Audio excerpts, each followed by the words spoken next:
Hello. അപ്പോൾ big boss സീസണിന്റെ ഏഴാമത്തെ സീസണിന്റെ തുടക്കമാണിന്ന്. വളരെ ഗംഭീരമായിട്ടാണ് തുടങ്ങിയിട്ടുണ്ടായിരുന്നത്. ലാലേട്ടൻ വരലും പിന്നെ കണ്ടസ്റ്റൻസിനെ ഓരോരുത്തർ വിളിക്കലും ഒക്കെ പഴയതുപോലെ തന്നെയാണ്, മാറ്റങ്ങളൊന്നുമില്ല. അപ്പോൾ മോഹൻലാൽ വന്ന് മുണ്ടൊക്കെ മടക്കി ഒരു ആ മാസ് ഇതിൽ തന്നെ വന്നിട്ടുണ്ടായിരുന്നു. അതൊക്കെ നന്നായിട്ടുണ്ടായിരുന്നു.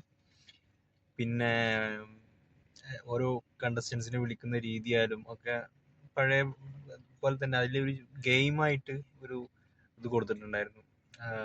ഗെയിം പോലെ ഫസ്റ്റ് സ്റ്റാർട്ടിങ് റനീഷ റഹ്മാനൊക്കെ കഴിഞ്ഞ സീസൺ 5-ലൊക്കെ ഉള്ള റനീഷ റഹ്മാനൊക്കെ വന്നിട്ട് കണ്ണ് കെട്ടിയിട്ട് അതെന്താന്നുള്ളത് കറക്റ്റ് ആയിട്ടുള്ള ഒരു ഗെയിം, ഒരു ടാഗ് എടുക്കുന്ന പരിപാടിയാണ്. അപ്പോൾ അങ്ങനെയൊക്കെ കുറെ കാര്യങ്ങളൊക്കെ നടന്നു. അപ്പോൾ ഫസ്റ്റ് അനീഷ് പറഞ്ഞ ഒരാളാണ് വന്നത്. അനീഷ് സ്ത്രീ വിരുദ്ധനായിട്ടുള്ള ഒരാളായിട്ടാണ് ചിത്രീകരിച്ചിട്ടുള്ളത്. അങ്ങനെ തന്നെയാണ് ഇൻട്രൊഡ്യൂസ് ചെയ്തിട്ടുള്ളത്. പിന്നെ ആള് നല്ല പ്ലെയർ ആണെന്ന് തോന്നുന്നു, കോമണറാണ്. ആള് 3 വർഷമായിട്ട് ബിഗ് ബോസിന് വേണ്ടിയിട്ട് വെയിറ്റ് ചെയ്യാണെന്നൊക്കെയാണ് അയാൾ പറയുന്നത്. അതുപോലെ തന്നെ നമ്മുടെ സ്റ്റാർ മാജിക് സ്റ്റാർ ഇല്ലേ, മറ്റേ അനുമോൾ ഉണ്ടായിരുന്നു. അനുമോൾ ഏകദേശം പ്രഡിക്ഷൻ ലിസ്റ്റിലൊക്കെ ഉണ്ടായിരുന്ന ഒരാളായിരുന്നു.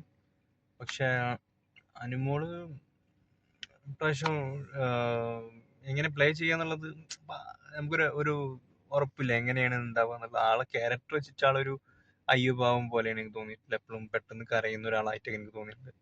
അപ്പൊ അങ്ങനത്തെ ഒരാൾക്ക് എങ്ങനെ ബിഗ് ബോസിൽ പിടിച്ചിരിക്കാൻ പറ്റുമോ എന്നുള്ളതൊന്നും അറിയില്ല. പക്ഷെ ഒരുപക്ഷെ നല്ല നല്ല പ്ലെയർ ആയിട്ട് മാറാൻ സാധ്യതയുണ്ട്. അതുപോലെ തന്നെ കുറെ പേരുണ്ട്. അപ്പൊ എല്ലാരും ഇങ്ങനെ എടുത്തു പറയുന്ന സമയം നോക്കിക്കഴിഞ്ഞാൽ കുറെ നീണ്ടു പോകും. അതുകൊണ്ട് നമുക്ക് കുറച്ച് ഇമ്പോർട്ടന്റ് ആയിട്ടുള്ള ആൾക്കാരെ എടുത്തു പറയാം. എനിക്ക്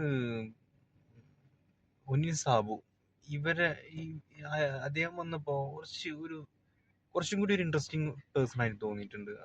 ഇപ്പോൾ ഈ ബിഗ് ബോസ് സീസണിൽ കുറച്ചും കൂടിയും ഒരു ഒരു പവറൊക്കെ ഉള്ള ഒരു ആളെ പോലെ തോന്നിയിട്ടുള്ളത്. എനിക്ക് തോന്നുന്നു കുറച്ച് കളിക്കാൻ വേണ്ടി മാത്രം വന്നിട്ടുള്ള ഒരാളായിട്ട് എനിക്ക് മാത്രം തോന്നിയ ഒരാള് ഈ ഒനിയൻ സാബുവാണ്. പിന്നെ ഷാനവാസ്, അറിയില്ല, ഷാനവാസിനെ പോലെ ഒരുപാട് ആൾക്കാർ അവിടെ വന്നിട്ടുണ്ട്, ഹൈറ്റും വെയിറ്റും ഒക്കെ ആയിട്ട്. പക്ഷെ അവരൊന്നും ബിഗ് ബോസിന് വേണ്ടത്ര ഒരു കോൺട്രിബ്യൂട്ട് ചെയ്യാൻ പറ്റിയിട്ടില്ല.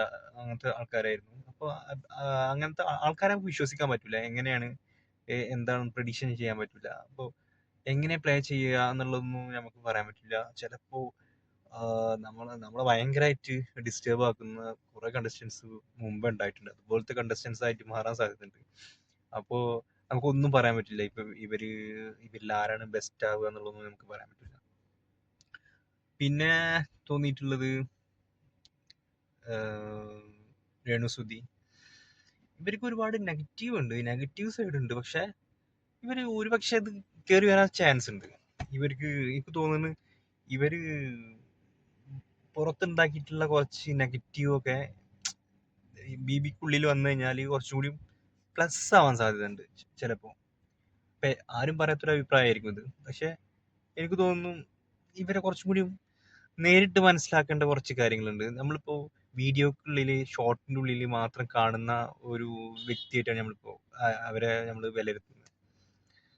അവരെ ചിലപ്പോ ചില നിമിഷങ്ങളിൽ ചിലപ്പോൾ നമുക്ക് ഇഷ്ടപ്പെടാൻ സാധ്യതയുണ്ട്. അപ്പോൾ ആരെയും അങ്ങനെ വില കുറച്ച് കാണാനൊന്നും പറ്റില്ല. അപ്പോൾ ബിഗ് ബോസിൽ പ്രത്യേകിച്ചും നമുക്ക് മുമ്പ് ഇഷ്ടപ്പെടാത്ത ആൾക്കാർ ചിലപ്പോൾ കൂടുതൽ ഇഷ്ടപ്പെടാൻ സാധ്യതയുള്ള അവസരങ്ങൾ ഉണ്ടായിട്ടുണ്ട്. അത് ബിബിയുടെ ഒരു പ്രത്യേകത മാത്രമാണ്. പിന്നെ ലാസ്റ്റ് മോഹൻലാൽ സാർ പറഞ്ഞ പോലെ അതിന്റെ അവസാനം സംഭവിച്ച മറ്റേ തീ കൊടുത്തിട്ട് സാധാരണ വിളക്ക വെക്കാറ്, ഇവിടെ അങ്ങനെയല്ല എന്ന് പറഞ്ഞിട്ട് ആ പതിവ് തെറ്റിക്കെന്ന് പറഞ്ഞിട്ട് ആള് തിരി കൊളുത്തുന്ന സംഭവമുണ്ട്. അതുപോലെ തന്നെ ആയിരിക്കും പ്രാവശ്യം BBA സംഭവിക്കാൻ പോകുന്നത്. പിന്നെ ഒരു പ്രധാനപ്പെട്ട ആൾക്കാരെന്നുള്ള ഇതിൽ പറയുകയാണെന്ന് വെച്ചെങ്കിൽ നമ്മുടെ ആദില നൂറ. ഇവര് ഇവരുടെ ഇവരുടെ എന്തൊക്കെ കാര്യങ്ങളുണ്ടോ അതൊക്കെ അറിയാനുള്ള നമ്മളൊരു ക്യൂരിയോസിറ്റി ഉണ്ടല്ലോ, അത് വർക്ക് ആവാൻ സാധ്യതയുണ്ട്. അപ്പോൾ ഇവരും അതിനനുസരിച്ച് പ്ലേ ചെയ്യാം. ഇവർക്ക് കുറച്ച് കാര്യങ്ങൾ മെസ്സേജ് പാസ് ചെയ്യാണ്ട്. അപ്പോൾ അത് അവരിങ്ങനെ പാസ് ചെയ്തുകൊണ്ടിരിക്കുന്ന സമയത്ത് തന്നെ കോൺട്രവേഴ്സി പുറത്ത് നല്ല കോൺട്രവേഴ്സീസ് ഉണ്ടാവാൻ സാധ്യതയുണ്ട്. അപ്പോൾ അതിനെ ചൊല്ലി ഒരുപാട് ചർച്ചകൾ ഉണ്ടാവാൻ സാധ്യതയുണ്ട്. അത് മുതലെടുത്ത് ബീബി കുറച്ചു കാലം നിർത്താൻ സാധ്യതയുള്ള ഒരു കൂട്ടം ആൾക്കാരാണ് ഈ ആദില നൂറ എന്ന് പറഞ്ഞ ആൾക്കാർ എന്ന് തോന്നുന്നുണ്ട്. അങ്ങനെ തന്നെ ആയിരിക്കാൻ സാധ്യതയുണ്ട്. കാരണം നമുക്ക് ആവശ്യമുണ്ട് അവരെ എന്നതാണ് സത്യം. പിന്നെ അക്ബർ ഖാൻ ഉണ്ട്. അക്ബർ ഖാൻ അറിയില്ല എന്താ സംഭവം എന്നുള്ള. ആളെ റിയൽ ലൈഫ് എന്താണെന്ന് അറിയില്ല നമുക്ക്. ആള് നമ്മള് നല്ല പാട്ടുകാരനാണ്, ഒക്കെ ഒക്കെ ശരിയാണ്. പക്ഷെ എന്തായിരിക്കും എന്നുള്ളത് നമുക്ക് യാതൊരു ഐഡിയ ഇല്ല. അപ്പോൾ നമുക്ക് ആരെയുണ്ട് മനസ്സിലാവില്ല. കുറച്ചും കൂടി ഉണ്ട്. അതായത് ഒരാഴ്ച കണ്ടു കഴിഞ്ഞാൽ നമുക്ക് മനസ്സിലാവും ആരൊക്കെയാണ്, എന്തൊക്കെയാണ്, സൂപ്പറാണോ മോശമാണോ എന്നുള്ളതൊക്കെ. പിന്നെ ഈ മോശമാണോ സൂപ്പറാണോ എന്നുള്ളതൊക്കെ ഇവരെ ഗെയിം കണ്ടിട്ടാണ്. ഇവരെ പേഴ്സണൽ ആയിട്ടുള്ള കാര്യങ്ങൾ വെച്ചിട്ടല്ല ഞാൻ പറയുന്നത്. ഗെയിമിനെ ഞാൻ വിലയിരുത്തുന്നുള്ളൂ. അല്ലാതെ ഒരാളുടെ വ്യക്തിപരമായിട്ടുള്ള കാര്യത്തിന് ഞാൻ ഒരിക്കലും ഇവരിങ്ങനെ ചെയ്ത് മോശമാണ്, അങ്ങനെ ചെയ്ത് മോശമാണെന്ന് ഞാൻ ഒരിക്കലും പറയില്ല. അത് ഇവരെ ഗെയിം മാത്രമേ ഞാൻ പറയുള്ളൂ. അങ്ങനെ തന്നെ എല്ലാവരും പറയാൻ സാധ്യതയുള്ളൂ. ഇപ്പോഴത്തെ കാലത്ത് കമന്റ് ബോക്സ് പോലെ റിവ്യൂ പറയാൻ നിന്ന് കഴിഞ്ഞാൽ വളരെ അൺബയാസ്ഡ് ആയിട്ട് പോകും. അതുകൊണ്ട് ഈ രീതിയിൽ തന്നെ, അതായത് എന്താണ് ആ വ്യക്തി ചെയ്യുന്ന കാര്യങ്ങൾ, എന്താണ് അതിൽ, ഏതാണ് എനിക്ക് ശരിയെന്ന് തോന്നിയത്, അല്ലെങ്കിൽ ഏതാണ് മോശമായിട്ട് തോന്നിയിട്ടുണ്ട്, ആ കാര്യങ്ങൾ മാത്രമേ ഞാൻ പറയുള്ളൂ. അപ്പോൾ ബിഗ് ബോസ് സ്റ്റാർട്ടിങ്ങിൽ തന്നെ ഒരു ചെറിയ കുലുക്കം സംഭവിച്ചിട്ടുണ്ട്.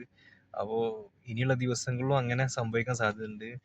മെയിൻ ടാർഗറ്റ് നമ്മുടെ രേണുസുതി ആയിരിക്കാൻ സാധ്യതയുണ്ട്. പിന്നെ പിന്നെ മുമ്പ് വന്നിട്ടുള്ള അനീഷ്,